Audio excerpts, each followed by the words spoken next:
Hi friends, நான் இன்றைக்கி பாவக்காய் புளிக்குழம்பு பண்ண போகிறேன். அது எப்படி பண்ணாங்கிறத வீடியோக்குள்ளே போய் பார்க்கலாம். நான் இன்றைக்கி ஒரு பாவக்காய் எடுத்திருக்கேன். தேவையான பொருட்கள் பார்த்திங்கன்னா ஒரு 15-20 சின்ன வெங்காயம் 2ஆக கட் பண்ணி வச்சுருக்கேன். ஒரு பச்சை மிளகாய் 2 தக்காளியும் கட் பண்ணி வச்சுருக்கேன். பாவக்காய் கழுவி இந்த அளவுக்கு நான் கட் பண்ணி வச்சுட்டேன். ஃபஸ்ட்டில் மசாலா வறுத்து எடுத்துடலாம். நான் இன்றைக்கி மண்சட்டியில் பண்ண போகிறதுனால மண்சட்டியை தான் வறுக்கிறதுக்கு வச்சுருக்கேன். சட்டி சூடானோடனே 1/2 ஸ்பூன் எண்ணெய் விட்டு 3 ஸ்பூன் முழு கொத்தமல்லி போட்டிருக்கேன். இந்த கொத்தமல்லி நான் ஏற்கனவே வறுத்து வச்சுருந்தது தான், அதனால் லேசாக தான் வறுத்துருக்கேன். இனி இதில் காரத்துக்கு தகுந்த மாதிரி வத்தல் மிளகாய் நான் ஒரு 4-5 வத்தல் மிளகாய் சேர்த்துருக்கேன். கொஞ்சம் கறிவேப்பிலை, கட் பண்ணி வச்சுருந்த சின்ன வெங்காயத்தில் ஒரு 2-3 சின்ன வெங்காயம், தக்காளியில் ஒரு பாதி தக்காளி போட்டிருக்கேன். கொஞ்சம் ஜீரகம் போட்டு கொஞ்சம் வறுத்து விட்டுடலாம். இதையெல்லாம் லேசாக வறுத்து விட்ட பிறகு 4 ஸ்பூன் தேங்காய் துருவல் சேர்த்துருக்கேன். அதையும் நல்லா பொன்னிறம் ஆகுற வறுத்து எடுக்கணும். இப்போ பார்த்தீங்கன்னா தேங்காய் எல்லாமே நல்லா வறுத்துட்டேன். இதை ஒரு பிளேட்டுக்கு மாற்றிடலாம்.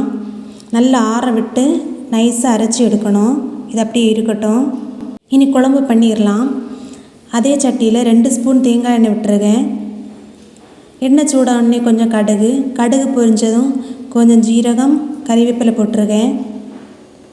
கறிவேப்பிலையும் ஜீரகம் பொரிஞ்ச உடனே கட் பண்ணி வச்சுருக்கூடிய பச்சை மிளகாவையும் சின்ன வெங்காயத்தையும் சேர்த்துருக்கேன். வெங்காயத்தை வதக்கி விட்டுடலாம். ரொம்ப நல்லா வதங்க வேண்டாம், ஓரளவுக்கு வதங்கினா போதும். இப்போ வெங்காயம் பச்சை மிளகாயெல்லாம் ஓரளவுக்கு வதங்கிட்டு இனி கட் பண்ணி வச்சுருக்கூடிய பாவக்காயையும் தக்காளியும் சேர்த்துடலாம்.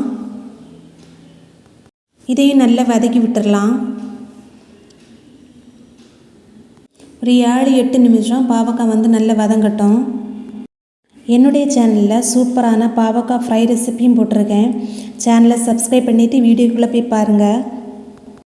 இந்த புளிக்குழம்புக்கு தேவையான அளவு புளியை எடுத்து தண்ணீரை ஊற வச்சுருக்கேன். பாவக்காய் வதங்கிட்டு இருக்கிற நேரத்தில் வறுத்த பொருளையெல்லாம் அரைச்சி எடுத்துடலாம். நான் அதில் 1/2 ஸ்பூன் மஞ்சள் பொடியும் சேர்த்துருக்கேன். தண்ணி விட்டு நல்லா நைஸாக அரைச்சி எடுக்கணும். இப்போ பார்த்தீங்கன்னா பாவக்காய் ஓரளவுக்கு வதங்கிட்டு இனி புளி தண்ணியை சேர்த்துடலாம். ஃபஸ்ட்டை விட்ட தண்ணியை நான் அப்படியே புளிஞ்சு விட்டுருக்கேன். ரெண்டாவதும் கொஞ்சமாக தண்ணி விட்டு புளியை புளிஞ்சு விட்டுருக்கேன். இந்த புளி குழம்புக்கு புளி தூக்கலாக இருந்தால் தான் ரொம்ப நல்லாயிருக்கும். பாவக்காயோட கசப்பே தெரியாது. புளி தண்ணி விட்ட பிறகு தேவையான அளவு பரலுப்பும் போட்டிருக்கேன். இனி இதை ஒரு மூடி போட்டு வேக விடலாம். நல்லா வேகட்டும். இந்த புளிக்குழம்பு பிள்ளைங்களுக்கு கூட சாப்பாட்டில் விட்டு கொடுத்து பாருங்கள், கண்டிப்பாக சாப்பிடுவாங்க. பாவக்காயோட கசப்பே இருக்காது. இப்போ பாவக்காய் நல்லா வெந்துட்டு நான் மூடியை திறந்துட்டேன். ஸ்பூனை வச்சு நசுக்கி பார்த்தாலே தெரியும் பாவக்காய் வெந்திருக்கா வேகலையான்னு. இப்போ வேக வச்ச பாவக்காயில் நம்ம அரைச்சி வச்ச அரைப்பை சேர்த்துடலாம்.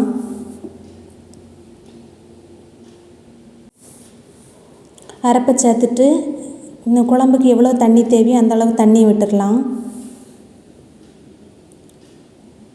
இப்போ நல்லா கலந்து விட்டுட்டு உப்பு, புளிப்பு, காரம் எல்லாமே இருக்கான்னு பார்த்துடலாம். இந்த புளிக்குழம்பில் சர்க்கரை எதுவும் சேர்க்காதீங்க. சர்க்கரை சேர்க்காமல் இப்படியே சாப்பிட்றதுக்கு ரொம்ப நல்லா இருக்கும். இப்போ ஒரு 10 நிமிஷம் அடுப்பு மீடியம் ஃப்ளேமில் வச்சு கொதிக்க விட்டேன். நல்லா கொதிச்சுட்டு அடுப்பையும் ஆஃப் பண்ணிட்டேன். சூப்பரான பாவக்காய் புளிக்குழம்பு ரெடி ஆயிட்டு. காலையிலே இந்த புளிக்குழம்பு பண்ணிட்டேன்.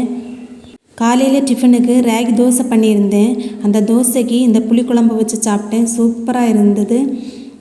மத்தியானத்துக்கு சம்பாரிச்சி சோறும் கோவக்காய் பொரியலும் இந்த பாவக்காய் புளிக்குழம்பும் தான். டேஸ்ட்டு அருமையாக இருந்தது. நீங்களும் இந்த புளிக்குழம்பு செய்து பாருங்கள். இந்த வீடியோ பிடிச்சிருந்தால் லைக் பண்ணுங்கள், ஷேர் பண்ணுங்கள், சப்ஸ்கிரைப் பண்ணுங்கள், மறக்காமல் கமெண்ட் பண்ணுங்கள், பெல் ஐக்கானை கிளிக் பண்ணுங்கள். வீடியோ பார்த்ததுக்கு நன்றி.